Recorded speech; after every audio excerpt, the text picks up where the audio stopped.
नमस्कार दोस्तों, ये 2019 स्किल टेस्ट का ग्रेड सी का मैटर है और इसकी पीडीएफ जो है टेलीग्राम पर मिल जाएगी और उसका जो है लिंक डिस्क्रिप्शन में आपको दे दिया गया है। ठीक है,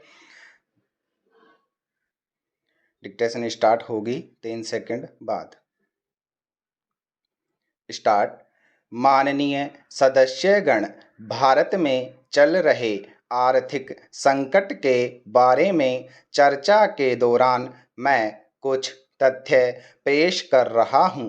अप्रैल अगस्त 2008 के दौरान हमारा निर्यात डॉलर के हिसाब से 35% बढ़ा। इस अवधि में प्रत्यक्ष विदेशी निवेश 15 बिलियन अमेरिकी डॉलर रहा। सकल कर राजस्व अपने निर्धारित समय पर था। भारतीय अर्थव्यवस्था की निगरानी के लिए केंद्र डेटा बेस से पता चला कि पूंजी व्यय के लिए एक भारी भरकम धनराशि मौजूद थी। पैरा। फिर भी हम उस समय भारतीय अर्थव्यवस्था में आने वाली अस्थायी मंदी के लिए तैयार रहे थे। चूंकि अंतर्राष्ट्रीय मंदी उस समय अनिश्चितता के दौर में थी, इसलिए हमारे ऊपर इस मंदी के प्रभाव की गहराई और अवधि का सही आकलन करना कठिन था। कुछ अनुमान इंगित किया गया था कि उस वर्ष में सकल घरेलू उत्पाद की दर घटकर 7% रह गई थी। हमारा प्रयास रहा था कि वित्तीय संकट का नकारात्मक प्रभाव कम हो और विश्व के हालात स्थिर हो जाने पर हमारी अर्थव्यवस्था फिर से 9% की दर से आगे बढ़ी थी। माननीय सदस्यों और भारतीय लोगों से आग्रह किया गया था कि वे भारत की अर्थव्यवस्था के मौलिक स्वरूप में अपना विश्वास रखें। पैरा। माननीय सदस्यों को याद होगा कि मंदी की प्रत्याशा में फरवरी 2008 को प्रस्तुत बजट में सरकारी व्यय में बढ़ोतरी की थी।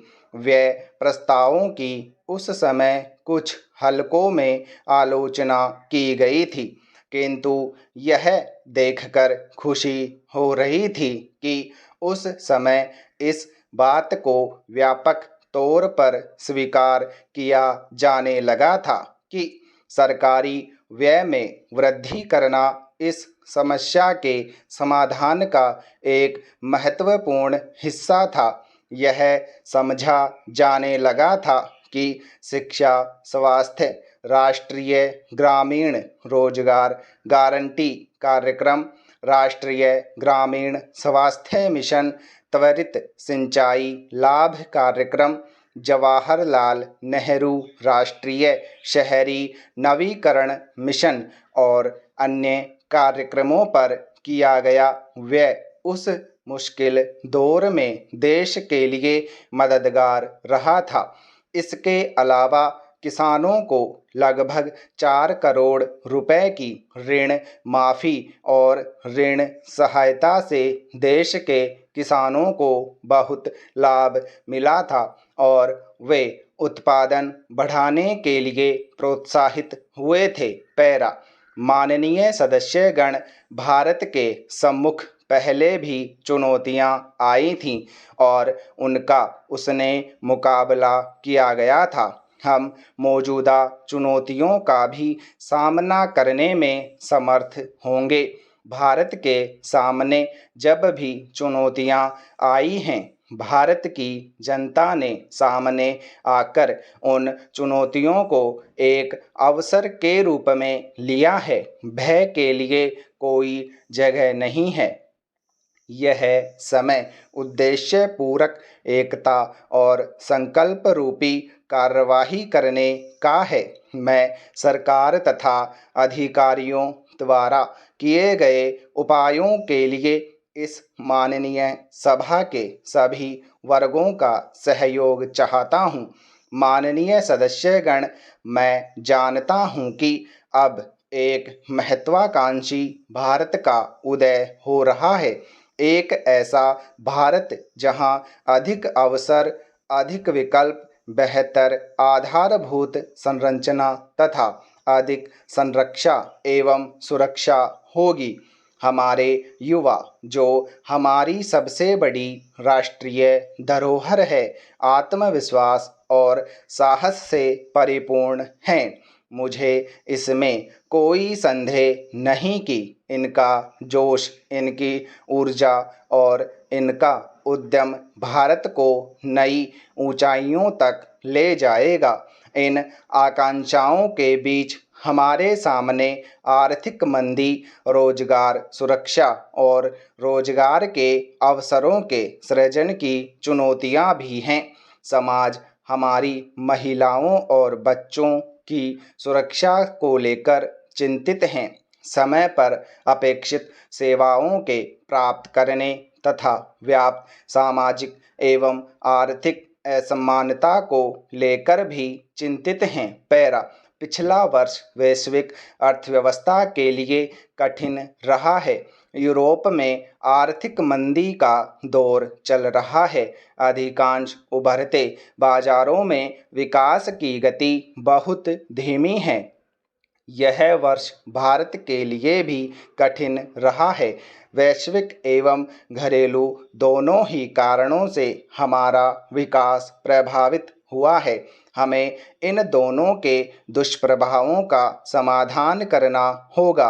मेरी सरकार ने इन स्थिति की ओर ध्यान दिया और निवेश गतिविधियों को पुनर्जीवित करने तथा निवेश वातावरण को सुधारने के लिए पिछले कुछ महीनों के दौरान अनेक उपाय किए हैं। पैरा, मेरी सरकार ने हाल ही में एक महत्वपूर्ण पहल की है, जिसके तहत प्रत्यक्ष लाभ अंतरण प्रणाली प्रारंभ की गई है।